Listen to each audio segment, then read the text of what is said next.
Kevin Larsson, thank you ever so much for joining us on Fully Scored. It's a real pleasure to have you joining us today to do an analysis of one of your works, A Christmas Overture.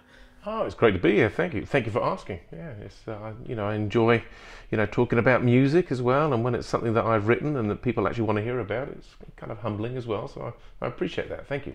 Fantastic, and thank you in advance for your time.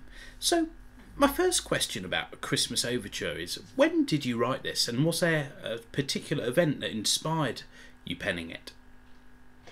Yes, so a number of years ago, I started a series of concerts in the Southern California division called Night of Wonder. And it was just a chance to get together, and just doing a traditional carol service. Often I found that the things in the States is all very, very good, the programming and stuff like that, but there was never just a traditional carol service of people being able to come together and just sing some of the great carols and then just go through the Christmas story. So that's where Night of Wonder came from. And the exciting thing about Night of Wonder, and I want to say it probably started in 2012, is that it started off in quite a big theatre with about 80% Salvation Army. And by the end of it, it was probably 80% community. And the Salvationists actually found it very difficult to get tickets for it. I was always getting calls in the last couple of weeks saying, where are we going to get these tickets? So that was just a great way of outreach, evangelism, because I always find that Christmas just is a great time that you can really reach out to people. And we're in the Salvation Army, we know that. We're always out in the, playing carols and stuff. So that's what the event was, Night of Wonder.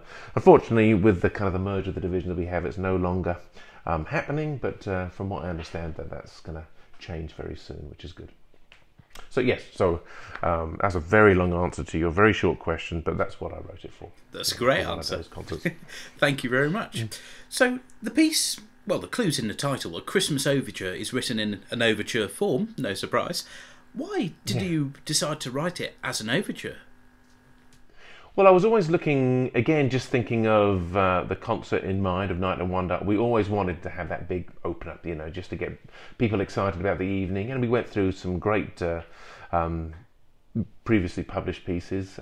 We went through a whole, from the UK as well. Is it The Proclamation of Christmas, I believe, by Stephen Bull? I think that was in there. And there's another Christmas Overture by Gavin Whitehouse we used to use. And there's another great little number by Jim Kernow, published in the ABJ. But, we try to do something different every year. And, sooner or later I was running out. So I thought, well, why not just put something together myself? And that's where it came from. And all I did was use the most popular carols, in my mind, the 5 most popular carols, and kind of threw it together.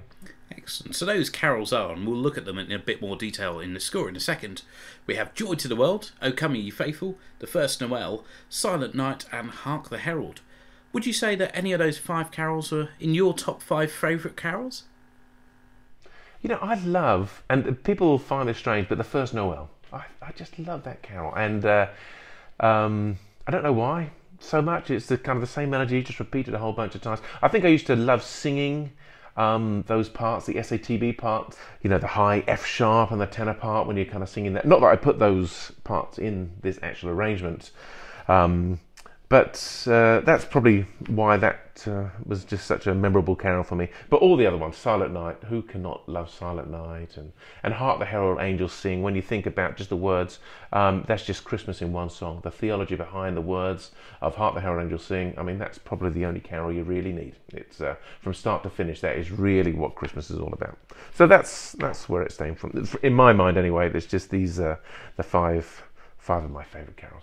Fantastic. And just before we delve into the score, is there a particular performance or recording of the piece that really stands out and means a lot to you? Well, we did one live at Night of Wonder, which is always exciting because it was the first time that that was performed, and we put these things together in about 3 rehearsals, and that's exciting. That was kind of shown on YouTube somewhere. But then it's always very exciting when you hear the staff band recording it as well. And there's a great recording by the Canadian staff band that I really appreciated. That was one of the first. And John Lamb, he's very supportive of of my music as well, and me personally. And he seems to be very willing to record some of that. So that's a particular recording that I really do appreciate that. Fantastic, thank you for that. Let's look at the score. So we've got No bars hold opening here. Fortissimo throughout the band. Could you talk us through what you were doing with this introduction, please?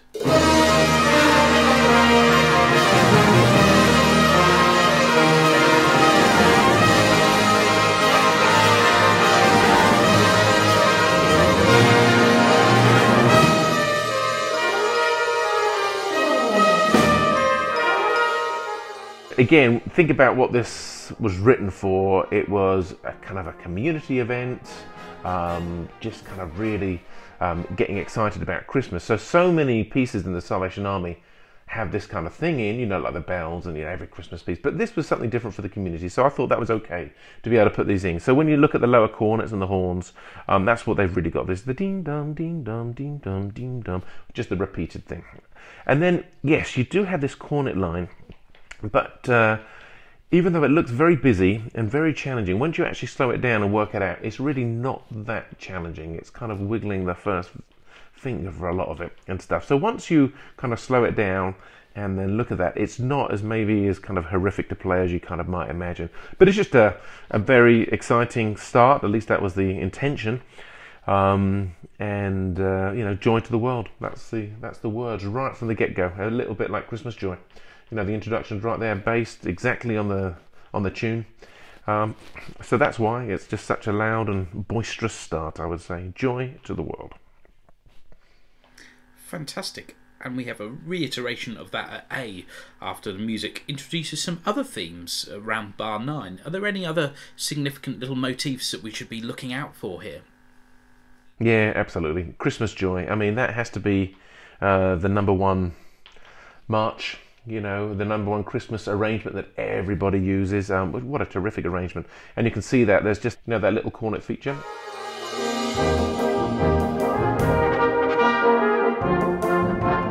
A well-known part there of Christmas joy. So that's why that's in there.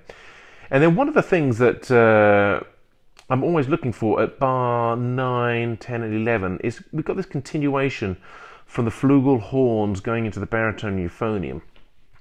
And it's supposed to be a continuous line that's just going down, and which it is on the music. But when I listen to recordings, it's sometimes very difficult to get that, just the line, just a kind of a fluid line jumping from the horns to the baritone. So if I look at this, I would probably think that maybe my scoring wasn't the best right there, because it always just sounds like the euphoniums and baritones are just coming in on a new little feature right there, rather than continuation of the horn line. But really that's what it was supposed to be, is this continuation that was going down. Fantastic. So A looks very similar on the score here to the opening. Is there anything different? No, I don't think so. It's just a kind of recapitulation of the beginning right there. It's it kind of just glues it all together. It keeps on coming back throughout the arrangement, and that's kind of why it's there. Just so it's not just a series of 5 kind of separate pieces that are just stuck together. You know, it's all joined together, and that's the theme that I use to continually do that. Fantastic. So at section B we have our second carol featured, O Come, O Ye Faithful. Could you talk us through this section and how you've treated the tune in this instance?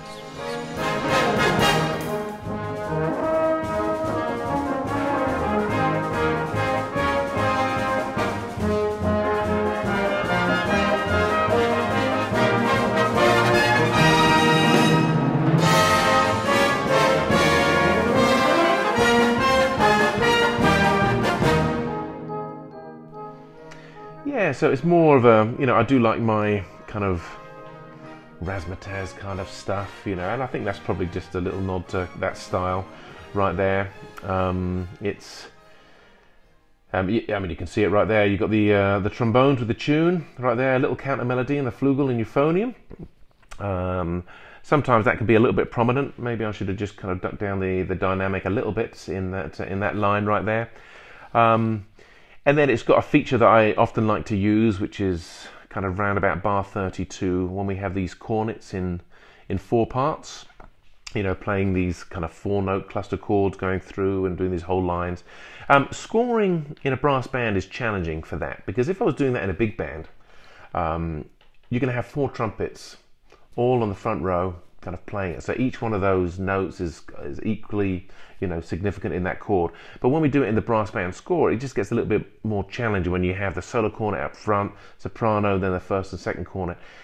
Often the first and second cornet is just going to be a little bit more in the background, but the intention, if I could do it, my intention would be do a 4-part on the front row, because that's the sound that I'm looking for. But obviously when we score for brass bands, we have to do things just a little bit differently. But that's one of the features that I use. And then it goes to a little rhythm that I will readily admit that I use way too much, which is da da da da. Man, I use that all the time. So I need to start changing that. It's a good little line. In fact, I did it earlier in the piece, didn't I? Yeah, just before B. The bar before B, I use that same rhythm. It's a good rhythm to use. It is a good rhythm. You know what? But people get a little bit confused with the triplet as well. The crotchet triplet over that one, because they are different rhythms, but people tend to play them the same. So anyway, that's just another little side point. Yeah, and then it just continues. The cornets and trombones with the kind of the big harmony again, nice and loud, and then you've got the virtuosic lines going through, starting off with the tubas, going all the way up and. And then it just continues with that kind of arrangement. It may be just into about the last 8 bars when it just has a slight kind of fanfare thing, which is by the cornets repeated by the trombones. So the next carol used is a jazz arrangement of the first Noel, which you've already spoken about. How do you transition from the 4/4 into this sort of 3/4 jazz feel? Well, I use that same Westminster bell thing, ding dong, ding dong, ding dong, but it goes into a 3/4 style at that point, but that makes it quite an easy transition, because if I'm going the same speed but it just is switching from 4/4 to 3/4, but I'm using the same lines going down but just spread it out over in the 3/4, it actually makes for quite an easy transition. Now interestingly, I haven't put a row in this at all. It just continues going the same speed all the way through. Most bands will put a row going into it, so when they reach the first Noel, it's just much more of a kind of relaxed, laid-back version of the first Noel. But originally, I just kept the tempo going all the way through. I'm fine either way. People can do whatever they like. It's fine. As a conductor, you get to choose these things. It's the composer can put down the notes, has their ideas, but really, as the conductor and the performance of the group, they can kind of put their own stamp on it. So if people want to slow down on that bit, that's totally fine. But I had never kind of thought of it in that way.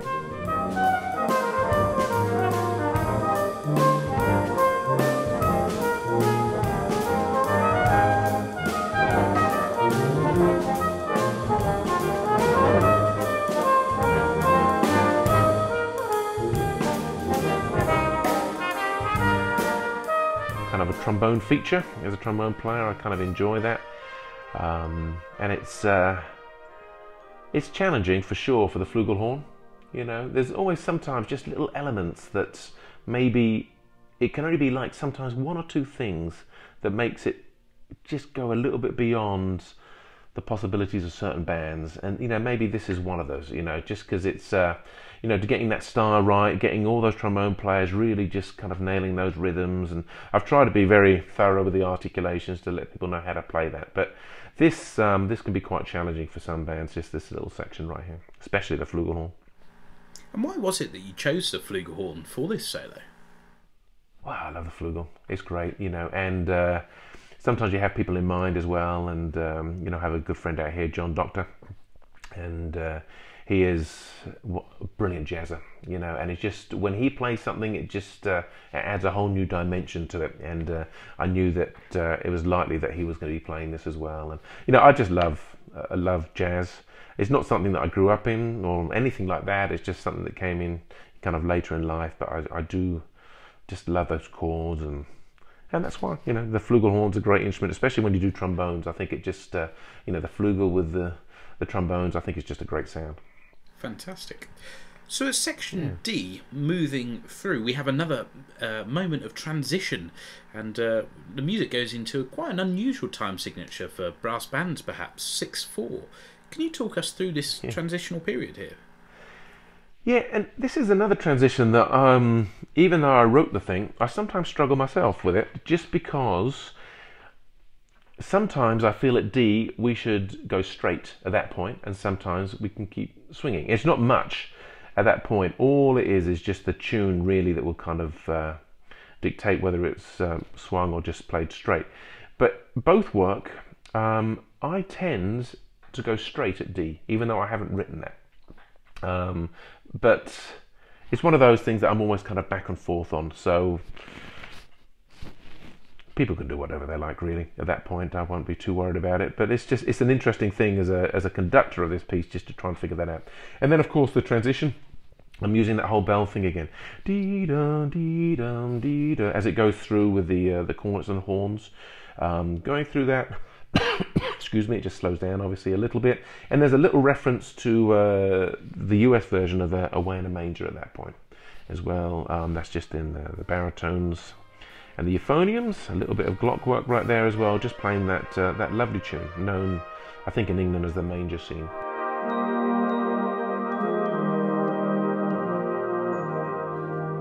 And then it goes into 6/4.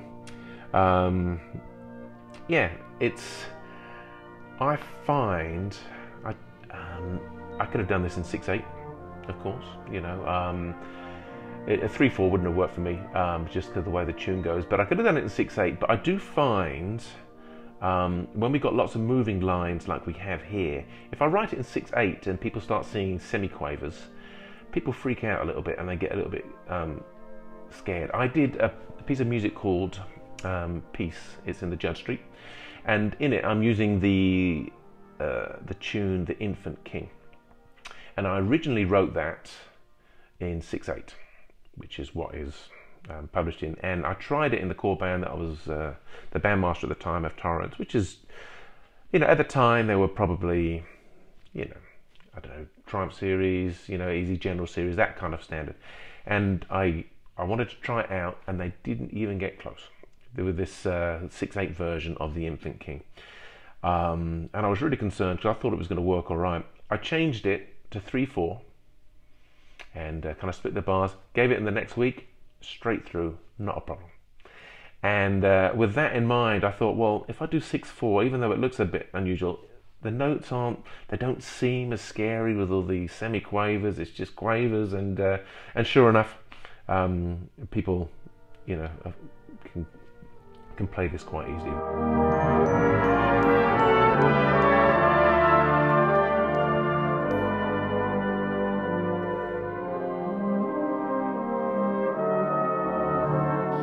Fantastic.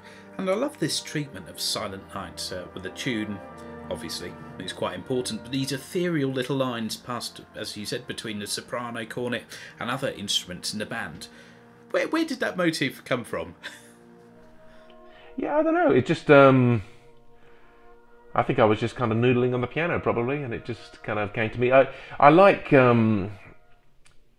maybe it's kind of from some of the chords that I put towards the kind of the latter end of it. I do love Just As I Am by Wilfred Heaton, and some of the chords that he puts at the end, and that's very similar to some of the chords that I use here, and it just, maybe that's kind of where the kind of the lines came from. But I think it's probably just from a case of just noodling away at the piano and having some fun and playing it. I thought, you know, that sounds pretty nice, and that's where it came from. I don't think there's any influences necessarily from another piece of music or anything like that. Great. So at section E, once again, we hark back to the opening introduction as we have this next transition into Hark the Herald Angel Sings. Do you want to talk us through this next section, please? Yeah, very clever use of the word hark back to this section. Very good. Yeah, so it does, yeah, it's the same thing. But for the first few bars, one of the biggest challenges for me as a conductor of this piece is just towards the end it changes. This is just before F, 2 bars before F. And it references the opening to Hark the Herald Angels Sing. And it's getting the cornets to be able to sit and actually play the rhythmic, the bar before F in time. It's very, very challenging because you have them doing this whole diddly and they're used to that, they're just going for it. But then we have to transition with the molto ral 2 before F, kind of slowing that down together as the band is referencing Hark the Herald Angels Sing, and then it goes especially to the bar before F. I would imagine, as it has for me, that is a challenging part for the bandmasters to be able to put together. Just be able to make sure that we're all on the same page at that point. And then, of course, into Hark the Herald Angels Sing. What a great carol that is. With the tune being played in the back row cornets, they always enjoy that. And then we have this nice line in the middle, which is just this kind of scale passage. It just starts right at the top and then goes all the way down, right to the low basses at the end, and then it just continues going up. So it's kind of a 2-octave line that just keeps on going all the way up, and then it goes to more like the fanfare sound with the cornets and trombones, quite high register. And then just towards the end of that, it's just once again back to what would you consider more a traditional arrangement of Hark the Herald Angels Sing.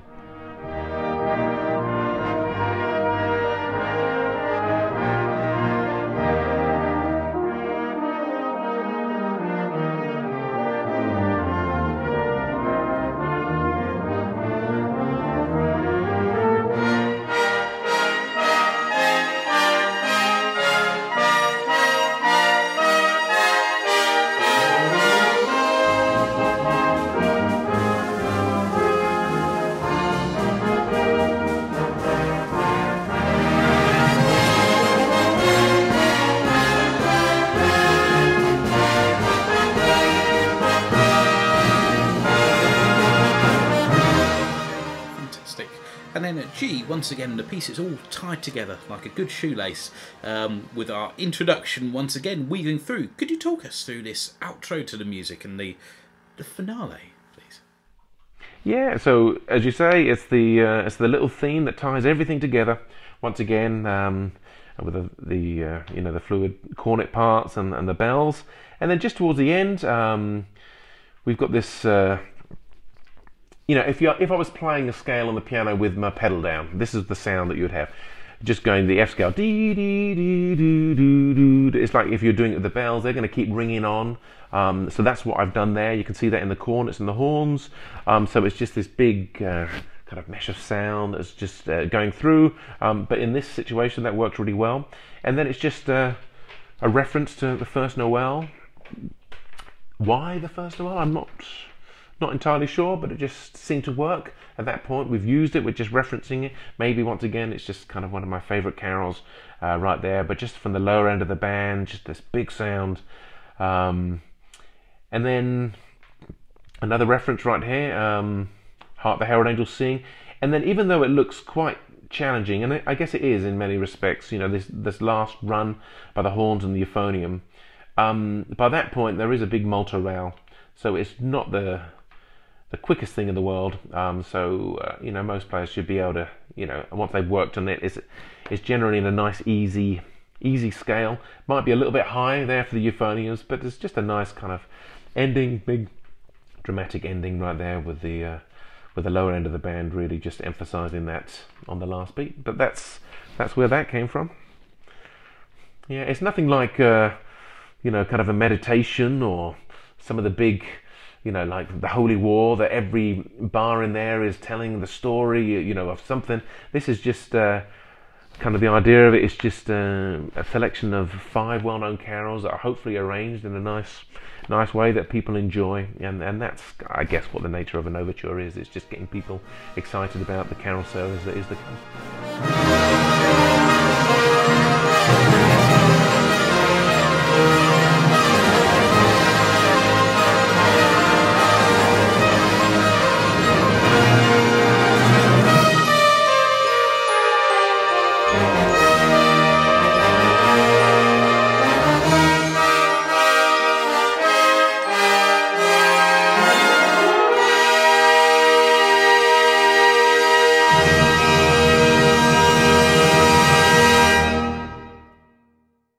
Fantastic. A nice little parcel of Christmas razzmatazz. Excellent. Thank you ever so much, Kevin, for your time and speaking through that, and thank you for your music as well, and I hope you have a wonderful Christmas. Well, thank you very much, and you. God bless.